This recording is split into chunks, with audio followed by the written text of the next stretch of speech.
Una aclaración, ahora las intervenciones que vamos a hacer de la mesa las vamos a hacer al final, las preguntas, los comentarios, sobre todo para los participantes, correcto la cámara, sobre todo para los participantes a distancia, les pido que vayan anotando sus dudas, sus preguntas y después las retomamos.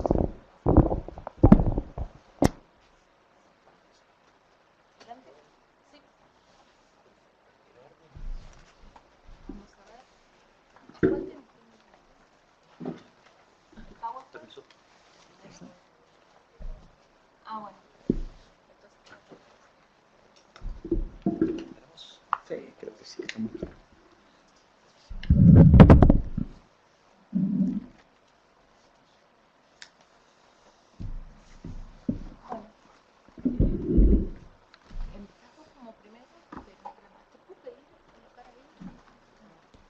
El PowerPoint, si no cambiamos de lugar.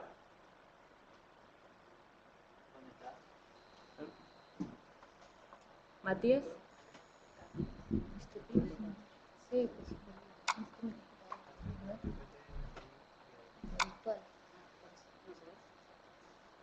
Ponencia Flaxo. un momento.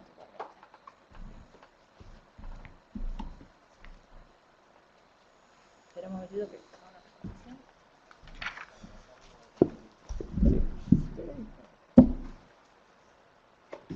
Bueno, vamos entonces a dar comienzo a la mesa sobre comunicación, cultura y tecnología. En ella nos van a acompañar Mauro Fernando Leturia, Alejandro María Correa y Ezequiel Valicenti. Voy a hacer una presentación de cada uno, luego van a realizar ellos una presentación de unos 20 minutos, ya que faltó un integrante, tienen 5 minutos extra de lo que habíamos pactado, que se distribuyen equitativamente. Y bueno, y luego, como les decía, hacemos las preguntas. Empezamos con la ponencia de Mauro Fernando Leturia, Derecho de Autor, Acto de Creación y Animales.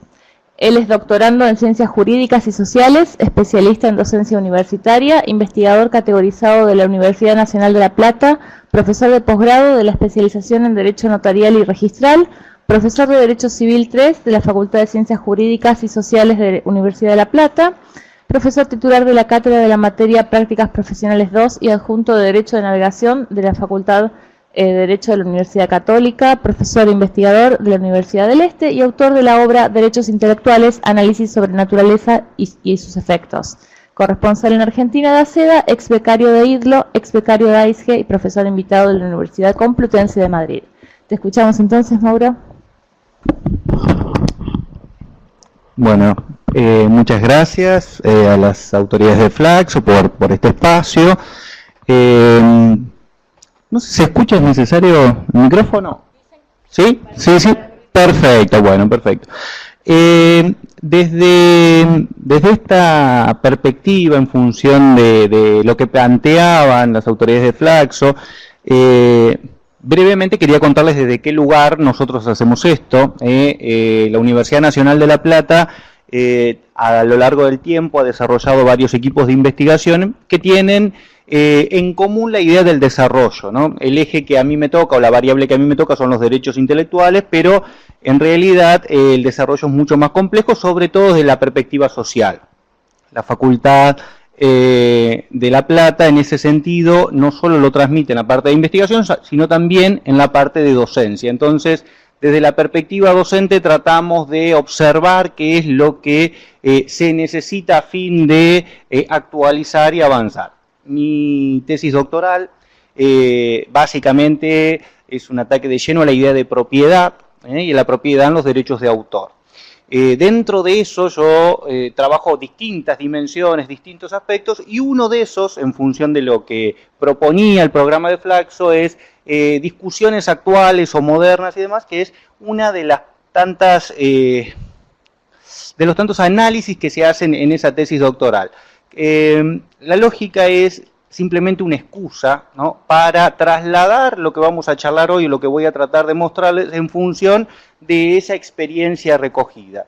Cuando uno empezaba a estudiar esto, también allá, qué sé yo, por los 90 o por ahí, uno tenía que ir a estudiar afuera derechos intelectuales, ¿no?, y sobre todo derechos de autor. teniendo en cuenta que la ley argentina es la ley vigente más vieja del mundo, entonces es extraño pensar en desarrollos locales que tengan que ver con nuestra forma o con nuestra cultura o con nuestros desafíos propios del derecho de autor. Entonces, desde esta perspectiva, básicamente todo lo que se enseña, o casi todo lo que se enseña, venía como hecho, o advertido como un sistema jurídico ya construido, establecido y sin posibilidad de articularlo dentro de nuestra visión actual o con nuestras particularidades y demás. Entonces, uno estudiaba casi un derecho construido, un derecho que tenía que ver con otras necesidades. Desde esa perspectiva es el disparador básicamente de mis estudios doctorales, ¿no? Pero tratamos siempre de, sin conocer en profundidad la visión de Flaxo, la idea que nosotros teníamos o lo que venimos trabajando hace muchos años es el desarrollo local, regional y sobre todo qué tiene que ver los derechos intelectuales con esto, ¿no? Y si es fundamental para lograr un desarrollo o repensar un desarrollo hacia adelante, cómo vamos a ver a los derechos intelectuales o dónde nos influyen. Había un disparador muy fuerte que nos pasaba en las investigaciones, es que amplios campos de la sociedad, grupos sociales complejos, numerosos y demás, sentían a los derechos intelectuales como ciertos privilegios, ¿no? O como ideas o derechos de solo un grupo que no les llegaban, que sus beneficios no llegaban. Y eso es transversal, ¿no? Lo notábamos en propiedad industrial, lo notábamos en derechos de autor, lo notábamos en marcas y en distintos lugares. Es una forma que nos llamó la atención de ver cómo esto se acercaba a la sociedad, cómo se acercaba a la sociedad cotidiana, no solo a los especialistas del derecho, no solo a los abogados y demás. Entonces, tal vez la presentación de hoy es más para la gente común, no porque nosotros no seamos gente común, que no solo para los abogados. Entonces, lo que elegí es básicamente una cuestión que arranca con esta fotografía, ¿no? En esa lógica docente uno presenta esto tanto en las aulas de grado, de posgrado y demás, y la pregunta que se impone es si de esta fotografía surgen derechos de autor, ¿no? Y las respuestas son de lo más curiosas, no porque cada uno ya se imagina una respuesta y tiene claro su primera hipótesis frente a ese dilema.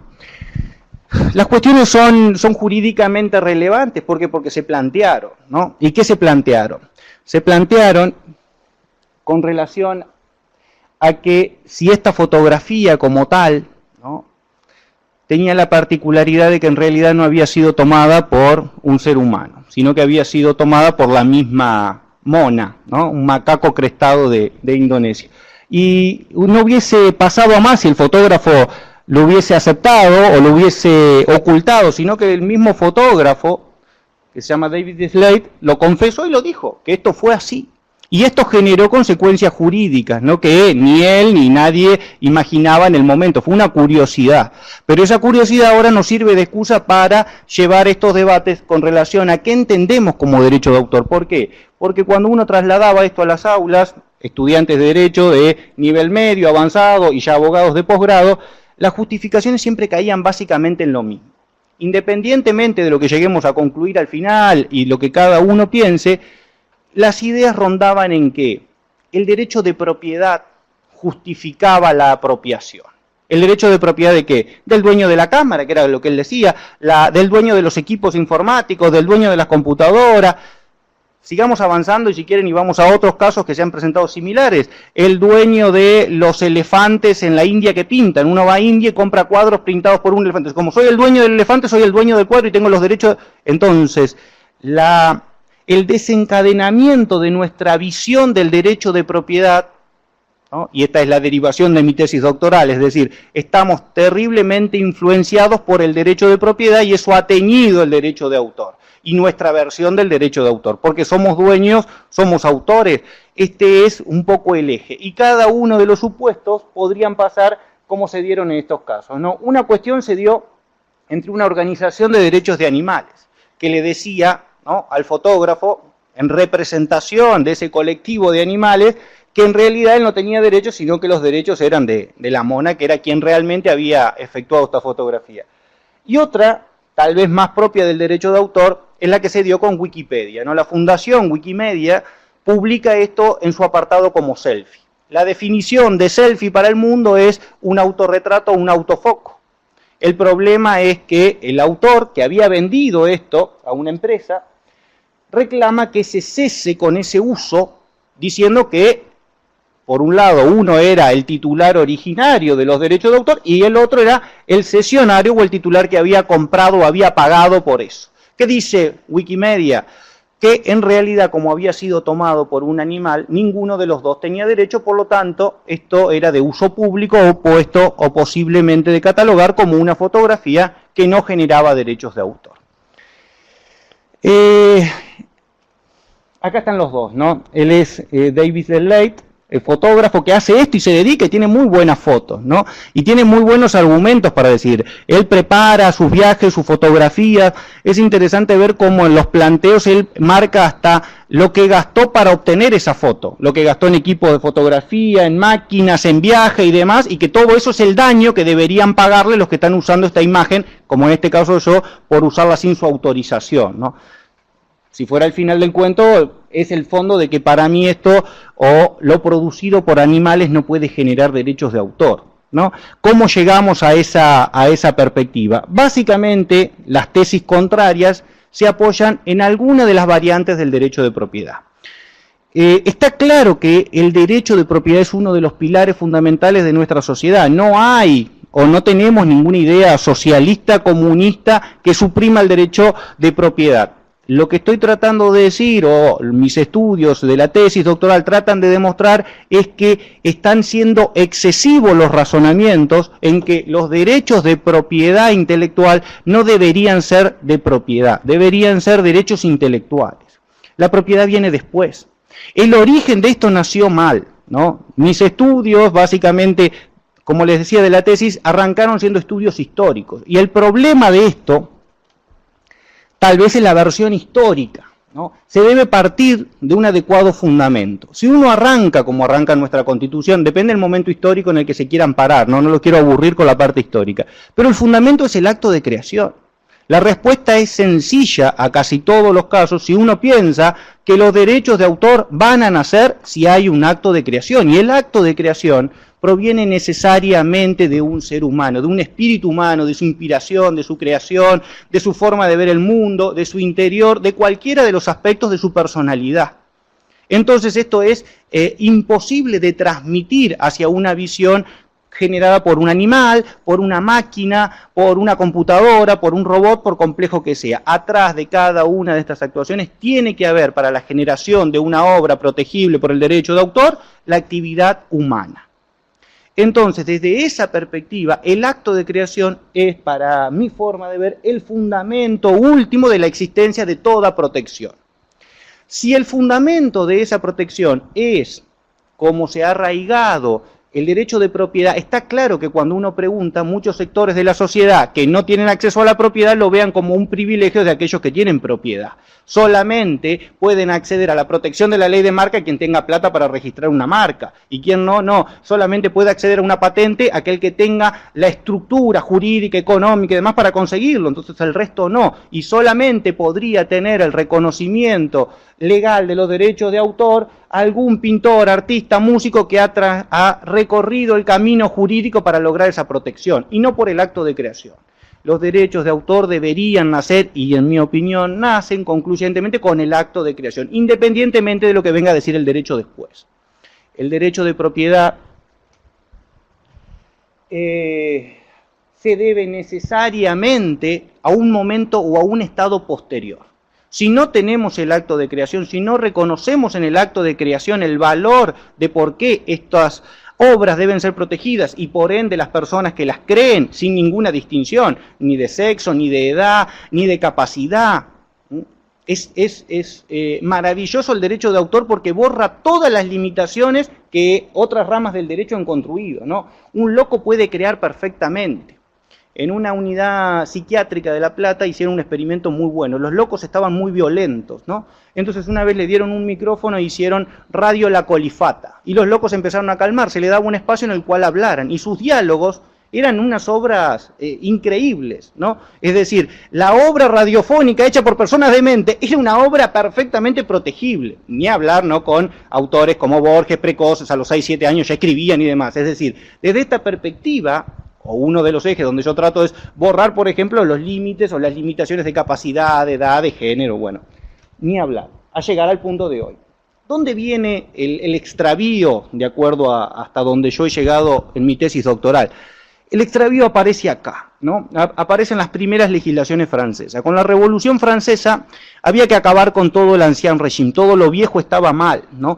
Y es verdad que había privilegios de impresión, es verdad que había antecedentes, pero cada uno de los antecedentes que tenían que ver con las obras intelectuales, básicamente las escritas, pero también las pictóricas y demás, tenían un anclaje muy fuerte en un beneficio o en un privilegio que ofrecían las autoridades reales, príncipes y demás de ese momento. Entonces, aquel que tuviera reconocimiento previo a la censura podía tener después el amparo legal. Quien hiciera una obra prohibida era castigado y demás.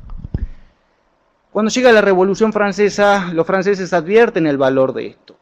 Pero esos autores clásicos, ante el apuro de las cuestiones que tenían que resolver, ¿dónde ubican a los derechos de autor? Los ubican básicamente como una propiedad. Ahí tienen frases muy célebres de los debates parlamentarios, ¿no? Es la propiedad, es el derecho, es la menos susceptible de ser discutida, ¿no? Podían discutir la propiedad de los castillos, la propiedad de las clases beneficiadas, pero no la propiedad intelectual. Las creaciones intelectuales han llegado así a nuestra Constitución, ¿no? Muy francesa y producto también de esa época, ¿no? Todo autor es propietario, ¿no? Todo autor es creador y después es propietario. Uno no dice, yo soy el dueño de esto, es más, es un error. Es decir, quien es el dueño de un cuadro es el dueño del ejemplar, no tiene nada que ver la propiedad y cualquiera de sus derivaciones, ¿no? Es decir, después podemos charlar, esto claramente se observa en todas las derivaciones del concepto de propiedad. Vamos a dominio, vamos a condominio, vamos a posesión. Es imposible pensar en el condominio de un libro, ¿no? La coautoría en ningún punto se corresponde con el condominio. Dos escritores que juntos elaboran un libro, ¿cómo se lo parten? ¿Cómo se lo separa? La obra es de los dos y va a ser de los dos para siempre. Va a ser para los dos en cuanto a su aspecto moral como creadores, para siempre. Y eso excede totalmente cualquier razonamiento que tenga que ver con la propiedad o cualquier idea que podamos tener de la propiedad desde esa perspectiva. Nuestra ley, como les decía, es producto, ¿no?, de ese razonamiento. Básicamente, lo que tendía y tiende hoy a proteger es la idea de propiedad. Importa poco la calidad de autor, importa poco la creación en sí, sino que importa la protección económica de esa creación. Y básicamente eso es tal vez lo que de algunos sectores sociales producen un descreimiento. No es que están en contra de los derechos de autor, están en contra tal vez de la idea de propiedad o la idea económica de apropiación, ¿no?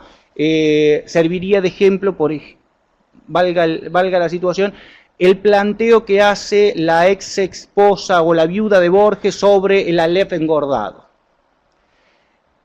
Del libro, de la obra, ¿no?, que escribió Borges del Aleph, hay un nuevo libro que tiene una técnica muy curiosa, ¿no? Un experimento borgiano reconocido por el mismo autor que se llama el Aleph engordado, que es el libro con glosas o párrafos interlineados, básicamente algo o una técnica muy novedosa, ¿no? De los glosadores y posglosadores de Bolonia del siglo XI y XII. No, lo que pasa es que nadie los había leído, entonces eso es una técnica literaria, es tomar un libro y glosarlo y escribirlo en el medio, como hemos hecho resúmenes o cosas cualquiera que ha estudiado alguna vez. Pero bueno, eso fue, ¿y saben qué? La justicia procesó a este autor. Y el autor, y por plagio, ¿no? Y porque estaba reproducida la obra, ¿no? Y el señor ni siquiera lo quiso vender. Y el señor reconoce en el primer párrafo de ese libro que tanto se maravilló con el experimento borgiano del Aleph que él mismo dedicó años y años a leerlos y demás. ¿Qué más quisiera Borges y un autor así que alguien dedique su vida y se maraville con su obra? Pero claro, la viuda que heredó por el derecho de propiedad sus derechos, ahora tiene la posibilidad de atacarlo y la justicia avanza dándole la razón, ¿no? Ven como de una consecuencia, si nos apoyamos en la idea de propiedad en vez de en la idea de la creación y la importancia de que el autor es aquel que ha desarrollado una obra de su espíritu, se desencadenan un montón de consecuencias que después son lógicas, ¿no?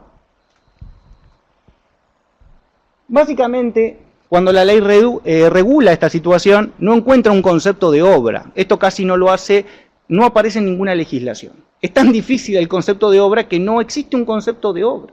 Es tan volátil, está abierto a las nuevas tecnologías. La versión original no contemplaba, por ejemplo, software, y hubo que modificarla para incorporar programas de computación, ¿no? Mientras que, por ejemplo, la legislación norteamericana va por el régimen de patentes o se puede hacer algo mixto. La idea es que la obra como concepto es muy difícil de comprender. Y también eso para el derecho es peligroso, ¿no? ¿Cómo puedo proteger algo que no sé lo que es? ¿No? Uno necesita tener parámetros claros. Uno necesita tener parámetros claros si no comprende que lo importante o lo particular de esta actividad precisamente es que los creadores hacen cosas que otros o que el común de los mortales no nos hemos imaginado. Cada salto en la evolución de la especie humana básicamente se debe al descubrimiento, invención, desarrollo, sea científico, cultural y demás. Y obviamente sobran ejemplos de creadores, inventores, pintores, artistas y demás que fueron incomprendidos en su tiempo. Entonces, desde ahí como un concepto dogmático, fijo de una ley, va a decir que es obra y que no lo es. Necesariamente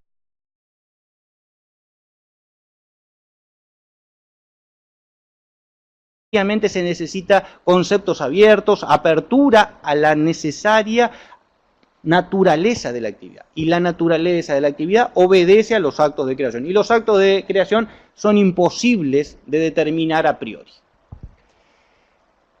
Desde esa visión, la ley, si la recorremos, no los voy a cansar, demuestra claramente que siempre está mirando la idea cosificadora, económica de la obra, el producto generado, no la situación en la cual el autor crea. La situación por la cual la ley regula los distintos derechos, observa claramente que mira siempre a la posibilidad de lograr alguna vinculación económica con terceras personas. Conocerán todos fenómenos modernos donde los autores no piensan esto, donde los autores tal vez es lo último que piensan y los autores más o artistas más combativos están en contra de esto. Piensan desde una visión cultural de que ellos producen para toda la sociedad o que son el producto y que sus creaciones son el producto de su medio, ¿no? Está claro que si hay autores que crean o realizan obras para después obtener o pensando un rédito económico, una vez que la creen y que se realice la actividad económica de la comercialización por alguno de estos contratos, eso es perfectamente válido. Lo que yo sostengo es que eso no es lo principal, que eso no es lo primero, que eso no debe teñir toda la regulación de los derechos de autor. ¿Se entiende? Si partimos necesariamente que los derechos de autor son propiedad, empezamos equivocadamente a dirigir al conjunto de la sociedad hacia un lugar en el que tal vez estamos hoy, ¿no? Es decir, si partimos de la idea de que no está muy bien, si alguien nos pregunta, ¿y cómo están los derechos de autor en Argentina? Y no están muy bien. No están muy bien.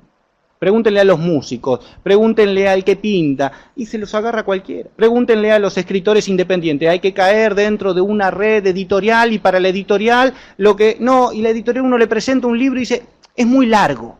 No. La editorial lo mira por el número de hoja, porque imprimir una hoja en un libro con tapa dura vale $1. Entonces, si el libro tiene 500 pesos, la editorial de costo son 500 pesos. Y eso mata, obviamente, la obra. No, hay que cortarlo. ¿Cómo voy a cortar si mi historia es así? No puedo cortar mi historia, no puedo cortar mi novela, ¿no? Vamos a avanzar y llegar a la fotografía. Obviamente tiene más de 30, 40 años la regulación de la ley, que tampoco estaba de obras fotográficas, y en cuanto a la diferencia que hace con otro tipo de obras en cuanto a la duración. Parecería ser que las obras fotográficas son de menor jerarquía, ¿no? ¿Por qué? Y porque uno las mira y duran menos. ¿De acuerdo a qué? De acuerdo a la ley, ¿no? Los españoles hicieron hace unos años unos experimentos que era dividir a las fotografías en meras fotografías y fotografías con valor artístico. ¿Cómo se hace eso? ¿No? David Leiter, el fotógrafo, el dueño de la cámara de la Mona, él decía que sacó más de 10.000 fotografías para que una tenga valor, ¿no? Que él, de su experiencia, cada 10.000 que saca, una la puede vender. Lo dijo en los tribunales americanos, ¿no? Desde esta perspectiva, tiendo a resaltar los derechos morales, ¿no? La idea de los derechos morales es, si hiciéramos una línea de tiempo, lo primero que aparece en el instante en que una obra surge. Sin esa idea de paternidad no habría nada más. Esa idea de paternidad es totalmente ajena a cualquier idea que tenga que ver con el concepto de propiedad. Piensen en lo que quieran, ¿no? La posesión, ¿quién es? El que posee un cuadro, el que posee el libro es el dueño. Está claro que hay muchísimos abusos, está claro que muchos supuestos autores no escriben sus libros. Cada político de turno tiene un libro, ustedes piensan que lo escribió él. Esto es un fenómeno estudiado, por ejemplo, en Inglaterra como del escritor oculto. Se le paga a alguien para escribir y porque le pagué ahora le pongo que lo escribí yo, ¿no? Y con eso parece que transmití legalmente el derecho de autor. Lo cierto es que la paternidad es intransmisible.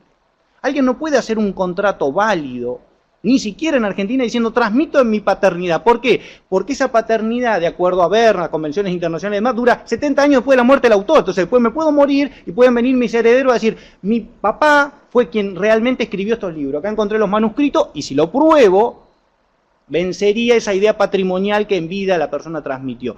La idea de paternidad, de integridad y todos los derechos propios, de publicación. Hay discusiones con autores clásicos que se le han encontrado escritos post-mortem donde los herederos o familiares quieren publicarlos y algunos de los herederos quieren no publicarlos. Y hay indicaciones, por ejemplo, en el caso de Saavedra y demás, donde yo no quería publicar esto. Dejaron anotaciones y demás donde eran historias, cuentos o demás que ellos mismos no querían que se conocieran. Entonces, la idea o el respeto adecuado al autor, que fue quien creó esto, debería venir poniendo el eje en el principio. El principio no es el derecho de la propiedad. El derecho de la propiedad surge mucho después, cuando aquel artista, creador, escritor, pintor, dibujante, decide hacer con esa obra un acto comercial. Lo cierto es que de las miles de fotografías que sacamos todos nosotros con nuestro teléfono, la verdad que ni siquiera nosotros creemos que es una obra. Y tal vez una obra puede crearse por azar. Y tal vez una obra puede haberse sido realizada en forma involuntaria, sí, pero siempre humana. Siempre desde la perspectiva humana. Para cerrar, quería concluir con esa idea, ¿no? Uno puede tener mucha afinidad por los derechos de los animales, pero los derechos de los animales, hasta hoy, ¿no? Vamos a dejarlo ahí, no llegan a tener el reconocimiento de ninguna legislación relacionada con los derechos de autor. El acto de acreación es esencialmente humano, y desde ahí ninguna de las versiones o justificativos que puedan llevar a decir yo soy el dueño de un animal, yo soy el dueño de una máquina, yo soy el dueño de un aparato y por el derecho de propiedad genero derechos de autor, ahí hay un error lógico. Ahí hay un error de justificación. El derecho de autor nace y encuentra todo su ámbito de protección con todo lo que podemos decir de nuestra legislación local a partir del acto de creación, no a partir de que es propiedad o que es un elemento en el cual alguien pueda tener o apropiarse. Para aclarar, supongo que está... No significa que la foto originaria no valga. La foto vale. Lo que la foto no tiene es derecho de autor. El dueño de la cámara, ¿no? Si estuviera en Argentina y tuviera una tradición francesa, romanista, es el dueño de esa fotografía. Como cosa susceptible de un valor, pero no como derechos de autor. Es una cosa que proviene de un principal del cual es el dueño. No es el dueño de la cámara y es el dueño de la foto. Pero como cosa. Como objeto material susceptible de un valor, no como una obra intelectual y todos los derechos que después quieran desprenderse de esa obra intelectual. Bueno, espero haber sido breve, hay muchísimos temas y simplemente es un disparador. Cada uno de los puntos que uno toma, y eso fue lo que me sucedió cuando arranqué con esto, cada uno de los puntos conducen a una línea que merece una investigación y un análisis particular, ¿no? Si nos quedamos con fotografía pasa eso, si nos quedamos con la industria del software pasa otra cosa, si nos quedamos con obras audiovisuales. las obras audiovisuales desde el desafío de lo colectivo es quién colabora más, el actor, el director, los intérpretes y demás, quiénes son los autores. Hay una movida mexicana muy fuerte considerando a los actores ya autores de esa obra, ¿no? Sí. Sí.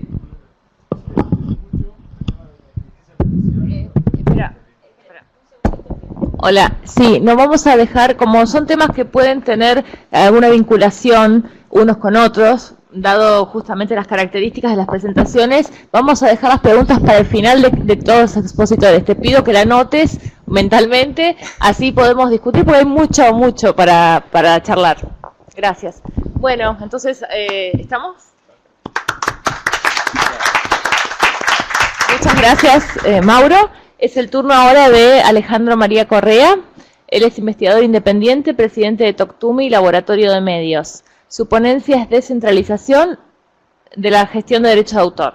Él estudió filosofía y cine, ha creado diferentes medios de comunicación, canales de televisión, cable, radios y revistas.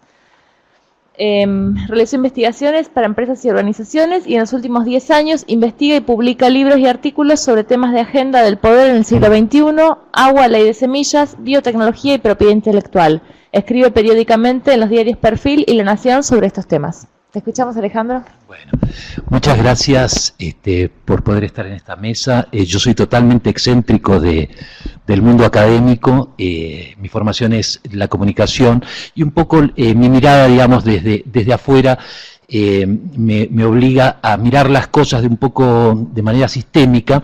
Por eso me sentí muy interpelado por el eje de esta mesa que habla de comunicación, cultura y tecnología como si fuesen un todo, y que es la manera en que yo siempre los he visto, porque entiendo que son fenómenos comunes y que sufren metamorfosis conjuntas. O sea, es imposible pensar que la tecnología va por un lado, la comunicación por otro y la cultura, sino que esto necesariamente para comprender cualquiera de estos fenómenos hay que mirarlos de manera sistémica, que es como un poco se están mirando ahora y observando todos los procesos, digamos, en este siglo.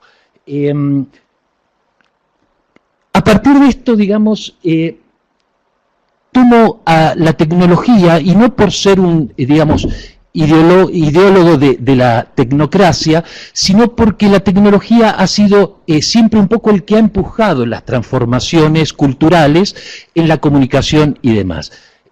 A mí me gusta imaginarme que la agricultura, a la que los antropólogos dicen que es la responsable de haber transformado fisiológicamente al ser humano de nómade a sedentario, tiene una relación directa con la comunicación, esos surcos en donde se pone en cada surco una semilla que parecen las líneas en donde se escriben las palabras y digamos, la semilla es la palabra y demás, y cómo todo esto, de alguna manera, la agricultura, a la que yo no puedo evitar relacionar con la tecnología del arado o de otras técnicas que se hayan utilizado, fue un poco el primer ordenador de la comunidad.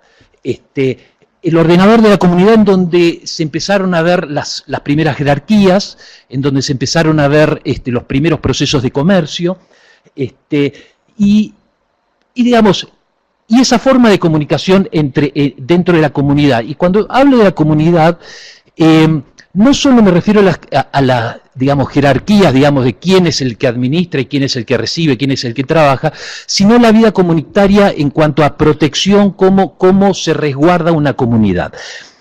Todo esto, digamos, es una hipótesis, porque seguramente si hubiese aquí algún antropólogo me lo puede discutir, seguramente me puede, y con argumentos válidos, ¿no? Pero luego hay otra transformación tecnológica que a mi modo de ver también produce un enorme cambio fisiológico en el ser humano, y que es la imprenta.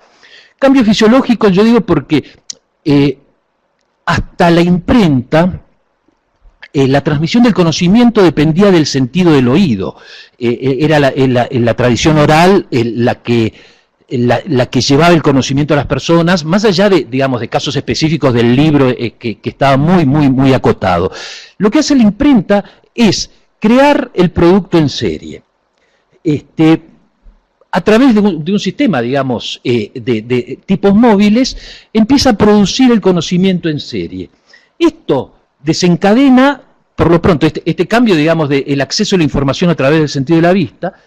También los procesos de producción imitan a este proceso tecnológico, y a partir de la imprenta es que surge la revolución industrial, en donde no solo el conocimiento se produce en serie, sino que todos los productos se empiezan a producir en serie.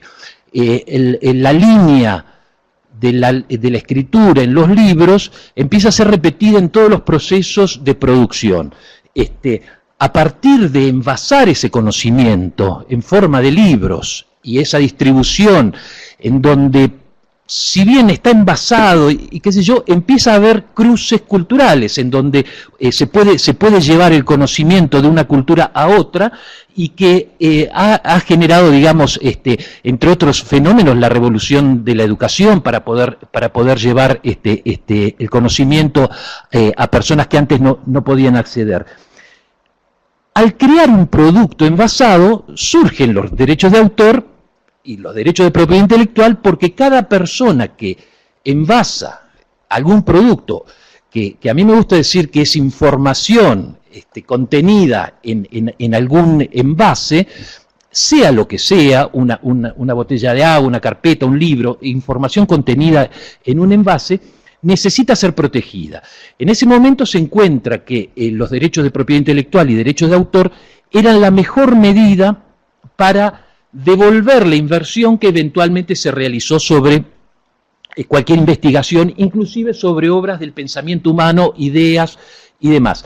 Es decir, otra vez es la tecnología la que de alguna manera empuja las transformaciones culturales, y en este caso, bueno, lleva también, bueno, ni hablar de la comunicación, y en este caso inicia un proceso que es el de quién es el dueño de ese conocimiento. Por supuesto que esto ha sido tema de debate. Para mí, me siento muy honrado poder participar aquí con los referentes que yo tengo, digamos, en propiedad intelectual, Valentina Delich o el doctor Vidaurreta, Sol y demás, de quien, por supuesto, también he tomado muchísimas de las ideas que están aquí y que son de ellos, son mías, no sabemos, son de la comunidad. Bueno, seguimos un poco embebidos en, digamos, las legislaciones que surgen con la imprenta, en una transformación tecnológica que es, creo yo, de mucho mayor impacto que la imprenta. Y es, a mí me gusta llamarlo la domesticación de la electricidad. Todos tenemos, digamos, recuerdos desde Thor o Zeus o Fiat Lux en todos los mitos y religiones, pero Séneca hablaba de la electricidad del rayo como si fuesen cañonazos de fuego. No se sabía muy bien qué era la electricidad. Utilizo una figura así medio metafórica, que es el segundo Fiat Lux de la historia, porque al domesticar la electricidad cambia por completo la forma de producción del ser humano. Llevamos un pequeño sol a cada hogar, y las fábricas pueden trabajar las 24 horas. Esta transformación hace que el mundo empiece a sufrir todos los efectos que tiene la electricidad. La electricidad, dicho sea de paso, es el motor que le da vida a todo lo que existe en el planeta, ¿no? O sea, cualquier ser vivo, sea animal, planta y demás, tiene un proceso eléctrico que lo mantiene en vivo. Al decir que la electricidad empieza a empujar a la información, empieza a permear en los procesos, surge la aceleración de la electricidad en la información, lleva la información a la velocidad de la luz. Con el telégrafo, con las distintas formas, digamos, de comunicación, el mundo empieza a ser una unidad. Se terminan las distancias, se termina la noche y demás. Entonces, otro de los fenómenos de la electricidad que se meten en la sociedad es que saltamos de la línea de los procesos lineales de la revolución industrial al mundo de los circuitos, al caos del rayo. Es decir, se descentraliza el camino lineal con el que veníamos, digamos, produciendo, entendiendo y legislando. Aquí pongo una cosa un poquito esotérica, que es también se incrementa en lo que son la polarización y el magnetismo. Suena raro, pero a mí me gusta utilizarlo para darle paso a esta idea, digamos. La tecnología de la agricultura siempre ha sido usada en lo que hace a la comunicación, con palabras que se utilizan tanto esto decía, la semilla es la palabra y demás. Broadcasting es una palabra de origen de la agricultura, que es el sembrador arrojando la semilla así, como centro, que luego lo toma la televisión, que es broadcasting, un punto fijo que emite arbitrariamente su información. ¿Por qué? Porque en general las tecnologías, cuando avanzan, el ser humano no llega tan rápido a comprenderlo, porque nosotros avanzamos a ritmo vegetal, y entonces toma los parámetros de las tecnologías anteriores. Entonces se llama broadcasting a un sistema de transmisión eléctrica hasta que empiezan a evolucionar los sistemas de transmisión eléctrica, y en el Media Lab del MIT ellos llaman, acuñan un término que es el broadcasting. En vez de broadcasting, se invierten los polos. Nosotros podemos ir a buscar lo que queremos a donde queremos. O sea, la oferta está. Entonces somos nosotros los que queremos consumir a determinada hora, tal día, tal producto, etc. Este broadcasting, al invertir los polos, produce otro de los ejes de esta mesa, que es los problemas actuales en el derecho de autor. ¿Qué es lo que sucede? Al convertirse la información en bits, lo que se hace es se rompe el envase o el contenido en donde estaba esa información. El libro no tiene sentido, nada tiene sentido, más allá de los usos que uno puede darle de manera fetichista. El ordenador del envase es que el conocimiento tenía un valor gracias al contenedor. O sea, el envase con sus costos industriales le daba el precio al producto. No importaba si la información era un libro de Shakespeare o de Ari Paluch, sin decir nada. O sea, el precio es el mismo, está fijado por los costos industriales más derechos de autor, marketing, distribución, etcétera, etcétera, autor. Al perderse, al despojarse de esa vestimenta, que es la que le daba valor, es muy complejo decir, bueno, pero si una llamada de teléfono cuesta $1 y si con ese peso uno puede hacer un negocio de $1 millón o contar lo que pasó ayer en Tinelli, ¿cómo se mide el valor de la información?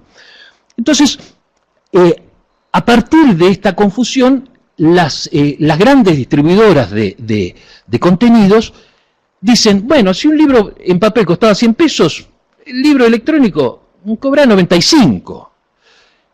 Ante estas situaciones, los usuarios dicen, no, me están robando, no, ¿por qué me cobran? Entonces ahí es que aparecen y dicen, no, esta información yo puedo acceder. Entonces es que aparecen, primero, la tecnología que lo permite con los sistemas peer-to-peer, o sea, de par a par, en donde dos personas pueden intercambiarse archivos sin la necesidad de un centro que sea el que distribuye, y aparecen fenómenos como Napster, que es la primera plataforma de intercambio de música que permitía que la gente se conectase y se cambiase canciones, y que por supuesto fue duramente atacada por la industria discográfica y que lograron cerrarla.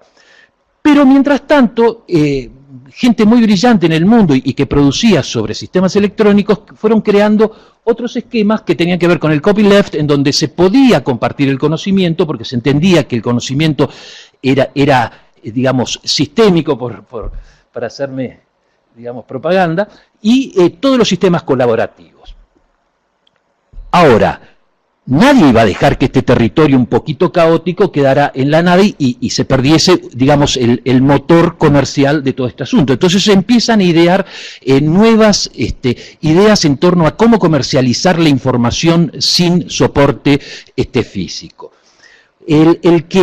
Se intentaron muchos modelos, pero el que logra realmente el primer modelo revolucionario es Steve Jobs con el iTunes.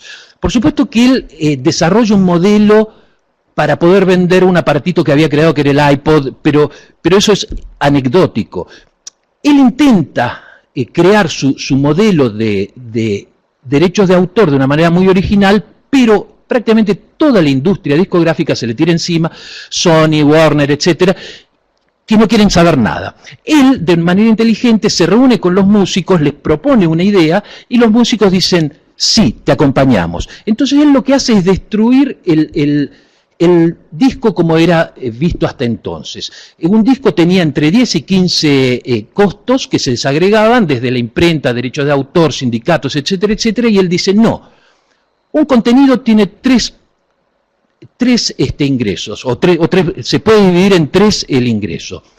El autor, el dueño de la licencia, que es al quien el autor le cede la comercialización, y tres, la plataforma de distribución. Inmediatamente tiene éxito, porque además de romper el disco en términos comerciales, también lo rompe y dice, si vos querés una canción, ¿por qué vas a pagar 12? Entonces una canción cuesta $1. El que quiere, la compra. Por supuesto que todo esto era demasiado novedoso para ese momento, pero sin embargo tuvo muchísimo éxito. Y enseguida se difundió, cosa que le ayudó a él a vender sus iPods, pero ¿para qué comprar tantas canciones? Si yo lo que quiero es escucharlas, no quiero tener 100.000 canciones guardadas. Entonces aparecen los nuevos modelos donde dicen, vamos a alquilar las licencias. Entonces aparecen los modelos como Netflix y Spotify, en donde uno por un costo mensual recibe toda la oferta que se le puede brindar. Por supuesto termina de pagar el mes y no la vuelve a renovar y no tiene nada, ¿no? Pero es un modelo y que todavía están, digamos, estos son procesos que están, no están definidos, están en plena metamorfosis también. Y luego, porque no se puede ir de un extremo al otro, Amazon crea lo que es una plataforma híbrida, en donde mezcla el mundo real con el mundo virtual. Si uno quiere un libro, ¿por qué te tengo que vender el libro en digital si vos lo querés en papel? Entonces utilizan la plataforma digital para enviar un libro, pero también digitalizan el libro y te lo venden si vos lo querés digital. Y no solo se lo voy a comprar a la editorial, sino a vos como autor te lo compro. Es decir, empieza a cambiar las reglas, pero no de una manera, digamos, radical, sino de una manera híbrida, que es en esta época, digamos, uno de los signos de la época, que es la hibridación de los procesos y demás. Pero, en medio de todo este conflicto, digamos, uno de los grandes problemas actuales del derecho de autor es la apropiación de facto, que fue uno de los temas que abordó de una manera muy esclarecedora, y en donde no hay inocentes, porque acá seguramente alguno tiene Facebook.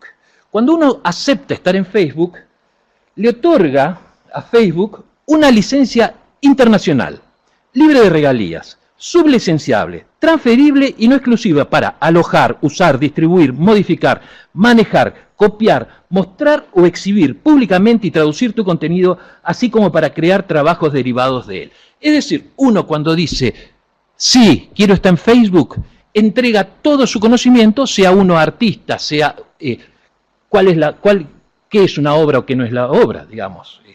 Cuando Duchamp puso un mingitorio y dijo, esto es una obra de arte, ahí hizo un gran lío. Los medios de comunicación, que están en un proceso de disrupción absoluta, con graves problemas de comercialización, culpan a Google porque hace uso de los contenidos, etcétera, etcétera. ¿Pero qué hacen ellos? Se nutren de las redes sociales, especialmente de Twitter, para crear noticias. Entonces ven una foto y dicen, mira, armemos una noticia alrededor de esta foto, este video, etcétera, etcétera. Publican eso, venden el diario, y el epígrafe de esa foto dice, foto Twitter, No, señor, no es foto Twitter, la saqué yo, ¿viste? Bueno, y por supuesto que los usuarios que vemos decimos, ay, este trabajo lo quiero leer, bueno, me bajo el PDF, qué sé yo, la canción, bueno, no le hago mal a nadie, etcétera. Pero todo esto, digamos, lo que hace es un poquito mostrar el panorama de caos que hay, no por nada, sino por el enorme cambio tecnológico que estamos viviendo. Son, como decía, paralelos a la electricidad en donde el circuito estalla y se descentraliza toda la información. La información quiere ser libre y gratuita, esto es también otro lema de Stuart Brand, uno de los creadores del Media Lab. Esto era uno de los problemas que se veían venir ya en los 60 y en los 70, cuando se vislumbraban los sistemas de transmisión eléctrica. La información quiere ser libre y gratuita. Hay un filósofo que se llama George Simmel que dice, la información se vale de la vida para reproducirse. Bueno, es muy fuerte esa frase, pero de alguna manera la información siempre quiere circular. Internet, Wikipedia, el open source, blockchain, son todas redes distribuidas. Pierden la centralidad.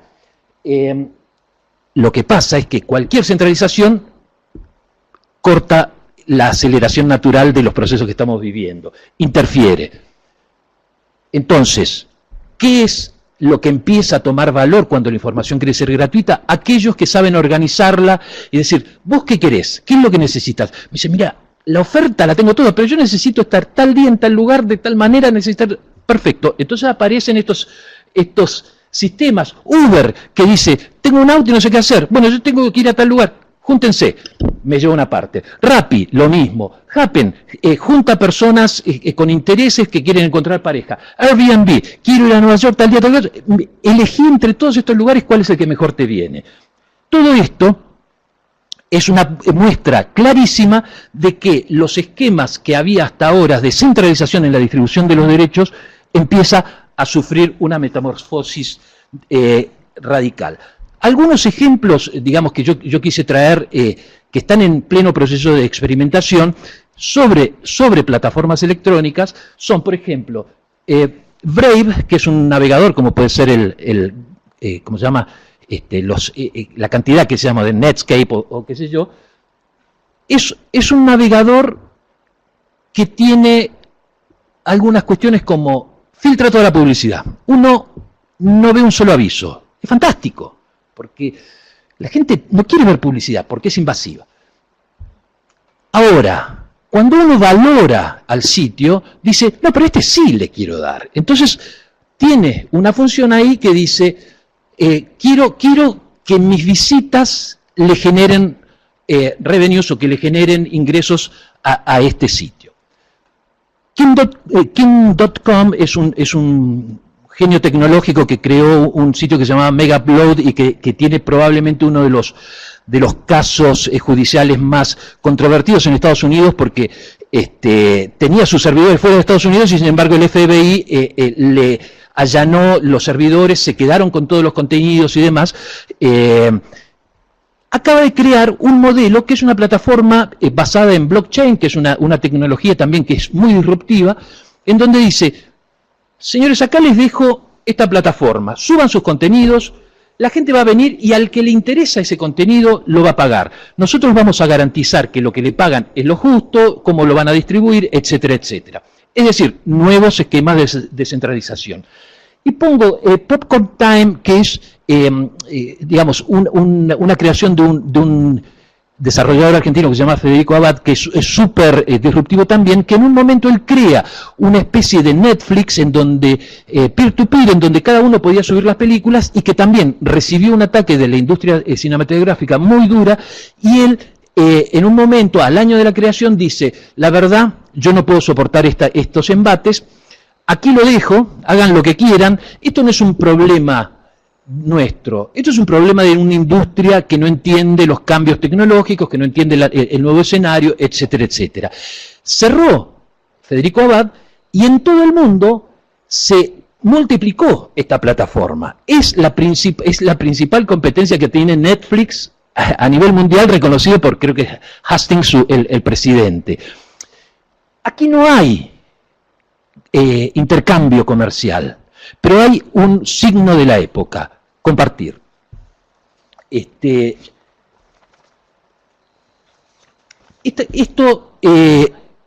estoy. Bueno, me voy directo a qué es lo que me imagino que puede pasar. En este momento se están haciendo los experimentos con computación cuántica que ya supera la electricidad porque transfiere información de manera instantánea, es decir, más rápido que la electricidad. Una cosa que solo veíamos en Viaje a las Estrellas, y qué sé yo, con lo cual, ¿cómo van a cambiar los esquemas de tratamiento de los derechos a partir pero en este momento lo que a mí se me ocurre que digamos que son cuestiones a tener en cuenta para analizar la problemática de los derechos de autor, son, primero, la equiparación, que fue algo parecido a lo que dijiste vos, la equiparación del autor con el usuario, ¿no? O sea, el autor, ¿qué es un medio que organiza también algunas ideas o los pone a disposición del usuario. Entonces, no puede ser una jerarquía en donde el autor representado por una organización tenga más poder que el usuario. Eso como primer, cuestión a tener en cuenta. La segunda, aquellos que distribuyen información hacen usufructo de esa información, muchas veces dejando de lado a los productores de esa información o de ese contenido. Entiendo que los diarios, por ejemplo, que conté este ejemplo de toman una fotografía. Ahora, si ganan dinero por eso, ¿por qué no comparten esa ganancia? ¿Por qué los medios transmisores no se vuelven también los propios gestores de los derechos de autor? Esto, por supuesto, tiene cuestiones complejas en términos de organización, pero como la tecnología avanza en muchos frentes simultáneos, los juegos electrónicos han incorporado un sistema de premios que es la economía token, ¿cómo se llama? Un concepto originado en la psiquiatría para premiar actos positivos en sus pacientes. La economía token es, si vos haces algo que me beneficia, o te beneficia a vos o lo que sea, vas a recibir tu premio. Entonces, sobre esto también está un poquito basado todos los sistemas blockchain y demás. Ahora, otro de los grandes temas es, si el libro de Shakespeare, o el del que sea, cuesta lo mismo porque es la información, o sea, ¿cómo se mide? ¿Por qué un libro, un ebook, cuesta $10 o $1? Esto es un problema complejísimo. Cuando uno quiere alquilar, comprar alguna licencia, ¿por qué no hay una unidad universal de medida? Por supuesto, como hay tantos actores involucrados, las telefónicas dicen, bueno, de acuerdo a la cantidad de bits que te bajás, yo te voy a cobrar, etcétera. Pero eso es una visión muy reducida de negocio, en donde el autor queda totalmente afuera. Entonces, uno de los temas que considero que es clave resolver es cómo se mide el costo o el valor de la unidad del conocimiento. Y por último, en donde hay un semejante entropía, en donde están todas las cuestiones mezcladas, es urgente crear una regulación. Ahora, he seguido el caso de la ley de semillas, en donde están todos los actores de una cadena involucrados, menos los usuarios reales, digamos, que vamos a ser perjudicados o no, con lo cual nunca pudo avanzar esa ley porque el pueblo, el público o los usuarios finales no participan, con lo cual nunca se llega a un acuerdo justo de cómo distribuir los beneficios del derecho de autor. Por último, para cerrar, todos estos sistemas, que hay y que están avanzando y que sé que aquí están estudiando, como inteligencia artificial, máquinas de autoaprendizaje y predictivos, utilizan el conocimiento de todos nosotros. Entonces, es también importante preguntarse si la información debe tener un precio, debe tener un costo, o si vuelve a la comunidad y lo que se debe cobrar son las plataformas de organización y de distribución. Es decir, la gestión ya no centralizada, sino multipolar como es, digamos, un poquito mi época. Les agradezco muchísimo que me hayan escuchado y es todo.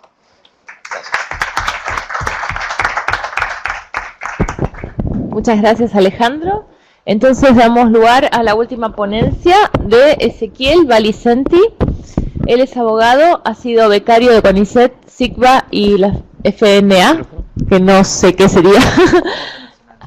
Del Fondo Nacional de las Artes, está bien. Es profesor universitario e integrante del Centro de Estudios Jurídicos en Artes y Letras en la Facultad de Derecho UNICEN. Ha publicado la obra recientemente El autor en el contrato, bases para una teoría general del derecho contractual de autor. Su ponencia tiene el título Las prácticas creativas del arte contemporáneo frente al inadecuado derecho de autor, la excepción de usos creativos. Te damos la palabra entonces. Hola. Bueno, muchas gracias.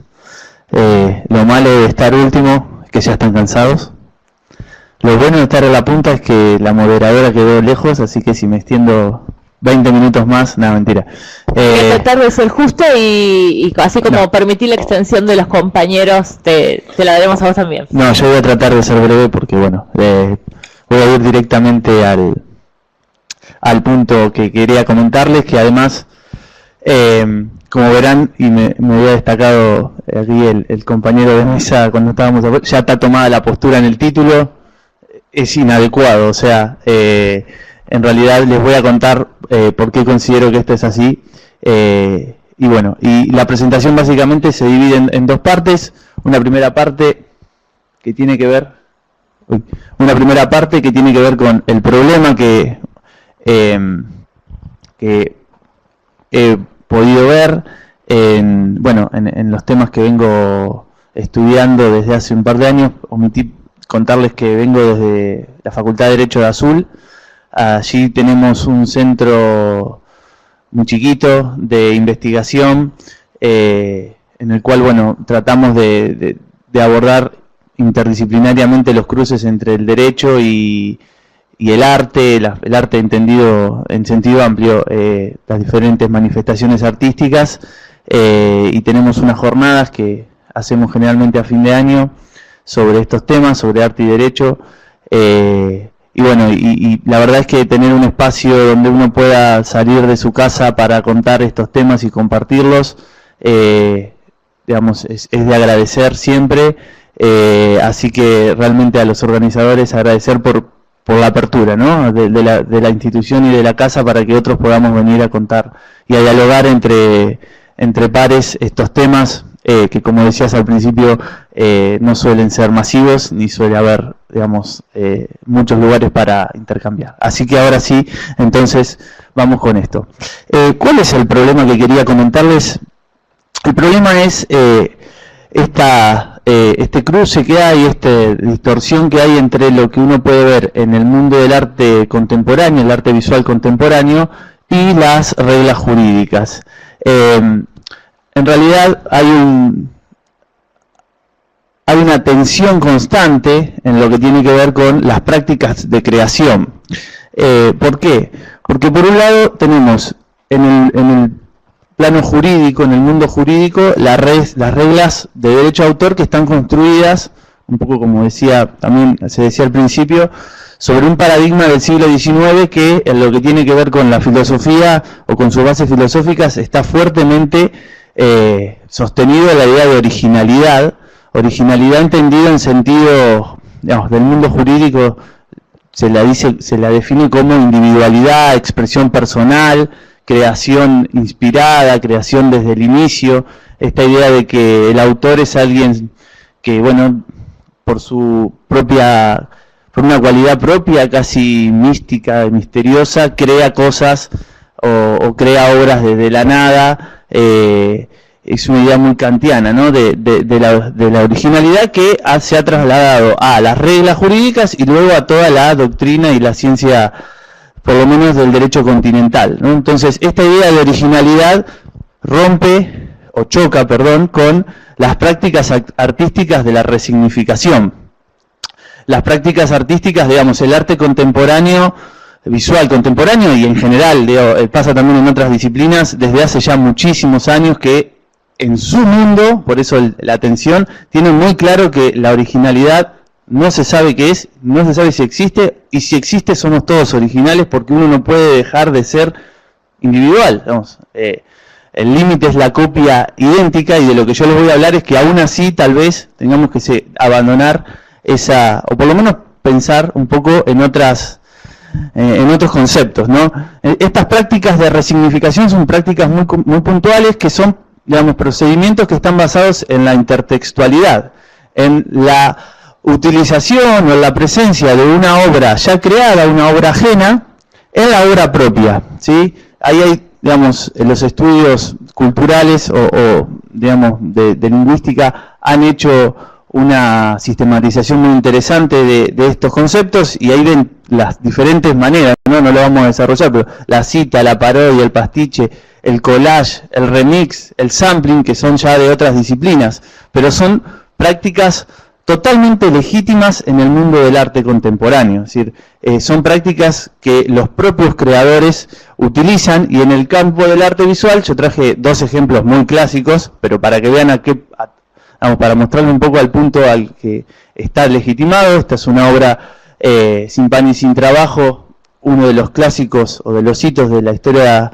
del arte argentino, y vean cómo de esa, acá puse solo 4, pero hay muchísimas obras creadas a partir de esa obra clásica, en la cual una de las características es que no se esconde que se está utilizando la otra obra, ¿sí? La presencia del intertexto es evidente, más o menos evidente, a veces depende un poco del conocimiento que tiene el espectador, que también es parte de la propuesta del artista muchas veces, esta cosa que queda entre oculta y evidente, pero lo cierto es que se generan obras derivadas de esa obra tan clásica, y esta, La Vuelta del Malón, también otra obra que también está en el Museo Nacional de Bellas Artes, muy conocida por todos, de la cual acá también tenemos obras de artistas contemporáneos que dialogan, que toman esas obras. Bien, como les decía, en el campo del arte, créanme que esto es así, los artistas no tienen problema en hacer esto, no tienen problema, ¿sí? Lo hacen como parte de su práctica y también como parte de su propuesta de ruptura de la originalidad. Digamos, ellos hace ya más de 100 años que han roto con la idea de originalidad. Las vanguardias artísticas del principio del siglo XX, digamos, ya han agotado casi el tema. Nosotros en el mundo jurídico todavía seguimos pensando en eso. Y por eso las respuestas al problema, las respuestas clásicas o tradicionales, son la ilicitud. Es decir, estas prácticas en el campo jurídico suelen ser consideradas infracciones a las normas vigentes. Pueden ser consideradas una infracción que, digamos, yo le digo genérica, porque implican infracciones a dos derechos de estos que se mencionaban al principio, un derecho patrimonial, entre comillas, y un derecho extrapatrimonial. El derecho de transformación, es decir, la idea de que esto está expreso también en la ley nacional y en todas las leyes y tratados internacionales, la idea de que para hacer una obra derivada yo necesito autorización de el autor de la primera obra, ¿sí? Digamos, esto, si no lo hago así, entonces tengo dos problemas. El problema es que cometí una infracción del derecho de autor, con lo cual puedo sufrir un problema, y si el otro autor no me dice nada, porque bueno, le parece que está bien, empiezo a tener un problema de si puedo reivindicar o no derechos de autor sobre una creación, un acto de creación hecho de infracción, digamos, que es un tema un poco más amplio de si pueden nacer derechos de autor de un acto ilícito, que es un tema también interesante. Y por otra parte, también tengo la afectación al derecho a la integridad de la obra primera, digamos, no puedo afectar la integridad compositiva, como se la define a este derecho.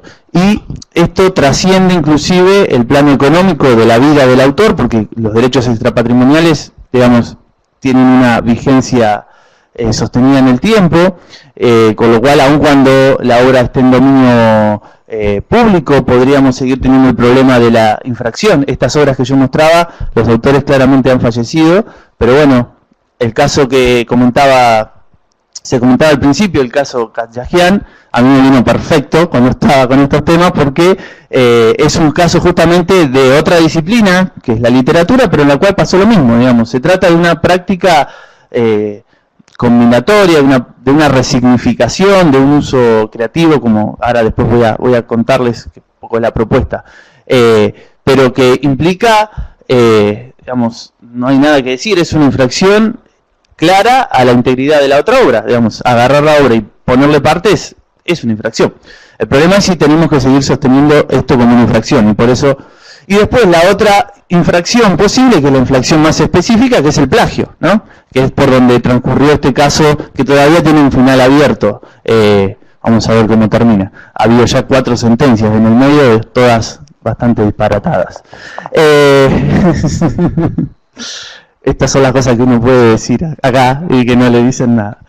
Bien, el plagio, que nosotros no tenemos definido específicamente en la ley, pero que esta es una definición que un poco está casi consensuada en la doctrina y en los fallos que generalmente tenemos sobre el tema, que es la apropiación de todo o alguno de los elementos originales de la obra de otro autor y su posterior presentación como propios. Si bien podríamos explayarnos y hablar un poquito más sobre si esta noción de plagio sigue teniendo vigencia en la actualidad, o si hay que pensar en una noción un poco más abierta de plagio, o pensar en otro elemento cualificador del plagio, que tal vez tiene que ver más con la perspectiva del consumidor, con el engaño al espectador, pero bueno, hoy por hoy esta práctica que les mencionaba podría caer en esta definición de plagio, en esta definición más técnica y más usual de plagio. Por eso, un poco lo que quería contarles contarles es una nueva posible solución que estaba tratando de fundamentar en la ponencia, que es, vamos, salir de la ilicitud, ¿no? Salir de la respuesta como la ilicitud, no por una cuestión no, simplemente para dejar de tener ruido con el mundo que estamos tratando de regular, ¿no? Las prácticas, insisto que más allá de algunos problemas, pero en general los artistas entre ellos mismos no tienen problema en que ocurra esto, cuando se dan ciertas características que son un poco las que yo sistematicé y que les voy a contar ahora. Pero lo cierto es que habría que pensar en tal vez una nueva excepción al derecho de autor, que en realidad en algunas legislaciones aparece contenida, por ejemplo, con la excepción de parodia. Digamos, la excepción, nadie le va a ir a pedir permiso a un autor para parodiar su obra y pretender que el autor parodiado le dé permiso, ¿no? Por eso está la excepción, digamos. En algunas legislaciones, como la española que se citaba hoy, está la excepción de parodia. Pero pensando un poco más amplio, tal vez haya que pensar en una excepción de usos creativos. Usos creativos que no tiene que ver tanto con la gratuidad o la no comercialidad del uso, que es como generalmente se suelen pensar estas cuestiones, más que nada en el sistema de copyright, ¿no? Creo que lo que hay que poner el acento no tanto en la explotación económica que pueda venir, porque si solo pensamos en que el uso tiene que ser gratuito, entonces el autor que crea una obra con esta característica después no va a poder explotarla. Y la verdad es que tampoco es así lo que pasa en el mundo del arte. Entonces pensar en que el acento tiene que estar puesto en el tipo de uso que se hace, que es justamente el uso es creativo como una técnica más de creación, digamos, como una manera más de crear. Que después obviamente puede tener una explotación económica derivada.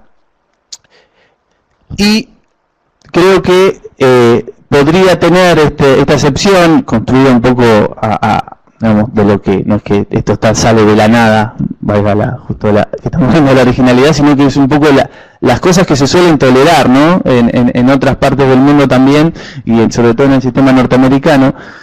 ¿Cómo tendrían que ser esos usos? Bueno, primero tiene que tratarse de una obra protegida por el derecho de autor, es decir, obviamente el problema está ahí, cuando utilizamos una obra que tiene a su vez derechos de autor.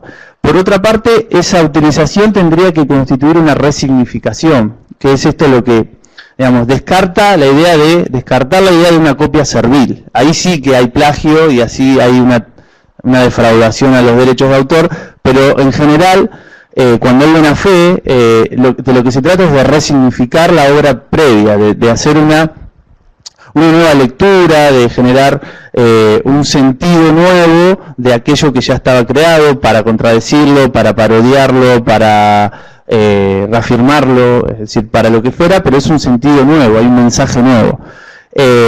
Por otra parte, esta idea de que no debe existir, que digamos está asociado también a la posición del espectador, no tiene que existir un ocultamiento, una negación de la obra precedente.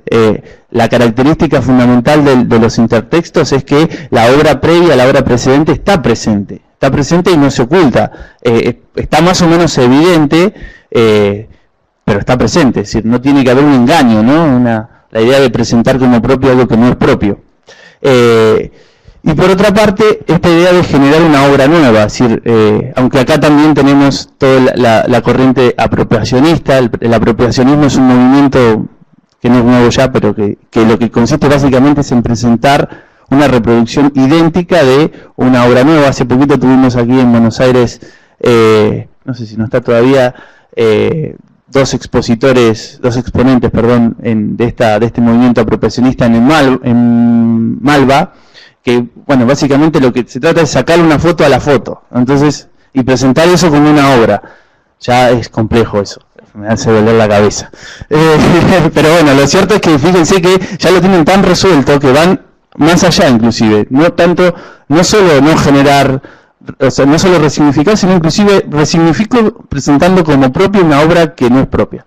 Sin llegar a esos extremos, lo cierto es que la mayoría de estos casos implica generar una obra propia. Es decir que, bueno, estas serían un poco las características. Y los fundamentos para sostener esta necesidad, yo los encuentro en tres ejes que creo que son importantes. Por un lado, razones basadas en la libertad de expresión. La libertad de expresión artística es una libertad que implica para el Estado remover los obstáculos que justamente entorpecen el desarrollo de esa actividad.